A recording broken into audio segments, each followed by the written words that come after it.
मी सरिता सुनील कुंडे, मुंडीपार, लाखनी तालुका. आम्ही गेली एक 15-20 वर्ष झाले शेतीमध्ये अनेक नवीन-नवीन प्रयोग करतो. त्यात आम्ही बागायतीकडे जास्त आता वळलो आहे. बागायतीमध्ये आम्ही आणखी काही आंतरपिकं घेतो. 3 वर्षापूर्वी आम्ही काश्मीरी बोर लावली. त्याच्यात ही व्हरायटी आहे बालासुंदरी. तर पहिल्या वर्षी आम्ही याचं पीक नाही घेतलं. आता 2 वर्ष झाले आम्ही याचं पीक घेतोय. यामध्ये आम्ही 2 वर्ष पहिल्या वर्षी आम्ही टरबूज लावला. नंतर आम्ही ढेमस लावला आंतरपीक म्हणून.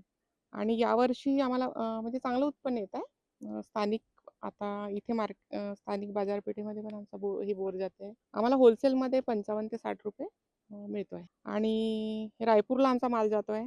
आणि रोज आम्ही एक 150-200 किलो बोर काढतो. एक 1.5 लाखाचा यावर्षी आम्हाला फायदा होईल असं वाटतं एकंदरीत. आणि चांगला रिस्पॉन्स आहे. गोड आहे बोर. इथे ॲपल बोरचं मोठ्या प्रमाणात उत्पादन घेतात. पण बालासुंदरीचं कमी आहे.